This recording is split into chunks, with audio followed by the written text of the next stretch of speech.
कितना भी प्रयास करे, कितने भी हाथ पैर मारे, जीवन मुक्त नहीं हो सकता। ये जो खेल चलता है, जिसके कारण से जीवों को भ्रमित किया जाता है, तालियां बजा बजा करके गायन के द्वारा ये दिखाया जाता है, हाँ विश्व वैकुंठ में चले गए, जीवन मुक्त हो जाओगे, ये माया नाश हो जाने वाली है, परमात्मा सत्य है। सब लोगों को बेवकूफ़ बनाया जाता है, आंखें बांध दी जाती हैं, जैसे उनको ग्लास चश्मे लगाए जाते हैं, उनको संसार वैसा ही दिखाई देने लगता है, उसी रास्ते के ऊपर भागने लगते हैं, दौड़ने लगते हैं। आजकल तो एक और खेल चल रहा है जो पुराने समय में कम था, अब हर रोज बढ़ता जा रहा है। क्या हुआ, कुछ लोग वस्त्र धारण करते थे, फिर धीरे धीरे और लोग वस्त्र धारण करने लगे। कोई गेरुआ वस्त्र धारण कर लेता है, कोई सफ़ेद वस्त्र धारण कर लेता है, कोई पीताम्बर धारण कर लेता है, कोई बाघाम्बर धारण कर लेता है, कोई काले वस्त्र धारण कर लेता है, किसी ने अलग ही वस्त्र के कलर के रंग के पहन लिए, कोई हरा धारण कर लेता है। इसी प्रकार से सब धर्मों के अंदर ये खेल चला हुआ है। घर लड़ाई हुई तो बोल दिया मैं नहीं आऊँगा, संन्यास ले लिया, क्या उसको ब्रह्म ज्ञान हो जाएगा? अगर घर कुछ कमाने का मन नहीं हुआ, शरीर मेहनत करने का मन नहीं हुआ, कटोरा उठाया और किसी मस्जिद मंदिर के आगे जा कर के बैठ गया, क्या उस ज्ञान हो जाएगा? स्टेशनों के ऊपर भीड़ लगी रहती है वस्त्र धारण करने वालों की, क्या उससे ब्रह्म ज्ञान हो जाएगा? क्या वो ज्ञान की अवस्था है? हम लोग संसारी लोग घबराते रहते हैं, कहीं श्राप ना दे दे, कुछ बोल न दे, हाथ जोड़ते रहते हैं, जो कुछ दिया जाए ना दिया जाए, माफ़ी ज़रूर मांगते रहते हैं, अक्षमा की नहीं, कुछ मत बोलो इनको। आप किस दुनिया के अंदर आए हो? आज की जो दुनिया है, हालात संसार के बहुत भयानक हैं।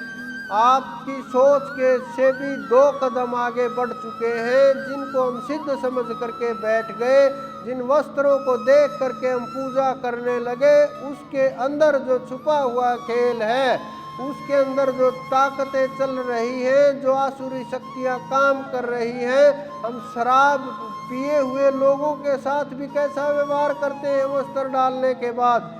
आप अपने अंदर झांक करके देखिए, कितना भयभीत होते हैं ऐसे लोगों से। सामने से ये तक नहीं बोल पाते तुम गलत हो, गलतियां कर रहे हो, इतना भय है, कहीं कुछ कर ना दे, तांत्रिक प्रक्रियाएं ना कर दे, कुछ बोल ना दे, मेरा काम ना रुक जाए, संतान को कुछ ना हो जाए, घर में नुकसान ना हो जाए। इस प्रकार के जो मन के विचार हैं वो पैदा होते हैं और जीव अंदर से घबराने लगता है। ये कितना खतरनाक खेल चला हुआ है। जब आप इसके अंदर घुसोगे, सोचोगे, तब पता चलेगा कि हम किस दुनिया के अंदर जी रहे हैं, किसको हम प्रणाम कर रहे हैं, किसको हम दान कर रहे हैं, किसकी हम सेवा कर रहे हैं। क्या वो लोग ब्रह्म ज्ञान को प्राप्त हो सकते हैं जो जिम्मेवारी से भाग गए? अगर केवल परमात्मा प्राप्ति के लिए अगर भागे हैं तो अनेकों उदाहरण इतिहास के अंदर छुपे हुए पड़े हैं, जिन्होंने परमात्मा को पा लिया, लेकिन वो लोग परमात्मा की प्राप्ति के लिए नहीं भागे। कुछ लोग इसलिए भाग जाते हैं, यहाँ मुझे अच्छा भोजन नहीं मिलता, मैं तो जा करके बाबा बन जाऊंगा, महात्मा बन जाऊंगा, वहाँ बड़े अच्छे अच्छे पकवान मिलते हैं। कुछ लोग वस्त्रों के लिए भाग जाते हैं, मुझे ये कलर बड़ा पसंद है इसलिए मैंने पहन लिया।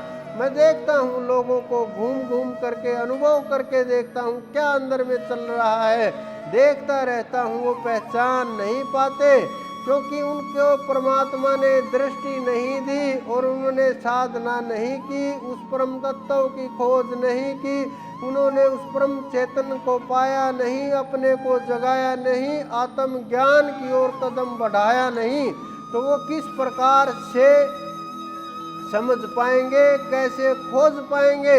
हमारे संत आप लोगों के बीच ही, संसार के बीच ही छुपे रहते हैं, अपने को प्रकट नहीं करते। जो प्रकट कर देता है उसके पीछे भीड़ शुरू हो जाती है। वो प्रकट नहीं करते, प्रकट करते हैं ऐसी क्रिया प्रतिक्रिया कर देते हैं कि अपने आप ही जीव दूर भागने लगते हैं। कोई ऐसी हरकत कर देते हैं, सब दूर हो जाते हैं, वो मस्त एकदम से ध्यान के अंदर चले जाते हैं। उनको संसार से कोई ज़्यादा फर्क नहीं पड़ता। वो बस साधना के अंदर लगे रहते हैं सिद्ध होने के बाद भी, क्योंकि रीति रिवाज तोड़ना बड़ा मुश्किल कार्य है। वो सदा सदा से रीति रिवाज चले आ रहे हैं, वो जब तक नहीं टूटेंगे आगे जीव नहीं बढ़ सकता। और जब तक ये आगे का रास्ता नहीं खुलेगा, जब तक आप हृदय से ये स्वीकार नहीं करोगे तो आगे नहीं जाया जा सकता। तीसरा होता है, तीसरी श्रेणी का वो होता है आत्मज्ञान। आत्मज्ञान का अर्थ होता है आपको अपना ज्ञान हो गया। अपना यानी शरीर का नहीं, अपना यानी आत्मा का ज्ञान, कि आत्मा क्या तत्व है, क्या रहस्य है, क्या इसके अंदर ताकत है, कैसे जीवन मुक्त हुआ जा सकता है, कैसे प्राप्ति होगी, कैसे इसकी खोज होगी, कैसे और किस प्रकार से इसके ऊपर कार्य हुआ है। जब आत्मा का ज्ञान हो जाता है, किसी भी रास्ते से हो, कैसे भी हो, उसका कोई जोड़ नहीं हो सकता। और वही जीवन मुक्त होता है जिसको आत्मा का ज्ञान हो गया है, जिसको आत्मा की प्राप्ति हो गई है, और जिसने आत्मा की खोज कर ली है, स्वयं की खोज कर ली है, वही जीव जीवन मुक्त हो सकता है। नहीं तो जीव जीवन मुक्त नहीं हो सकता। कितना भी प्रयास करे, कितने भी हाथ पैर मारे, जीवन मुक्त नहीं हो सकता। ये जो खेल चलता है जिसके कारण से जीवों को भ्रमित किया जाता है, तालियां बजा बजा करके गायन के द्वारा ये दिखाया जाता है, हाँ विश्व वैकुंठ में चले गए, जीवन मुक्त हो जाओगे, ये माया नाश हो जाने वाली है, परमात्मा सत्य है। सब लोगों को बेवकूफ़ बनाया जाता है, आंखें बांध दी जाती हैं, जैसे उनको ग्लास चश्मे लगाए जाते हैं, उनको संसार वैसा ही दिखाई देने लगता है, उसी रास्ते के ऊपर भागने लगते हैं, दौड़ने लगते हैं। आजकल तो एक और खेल चल रहा है जो पुराने समय में कम था, अब हर रोज बढ़ता जा रहा है। क्या हुआ, कुछ लोग वस्त्र धारण करते थे, फिर धीरे धीरे और लोग वस्त्र धारण करने लगे।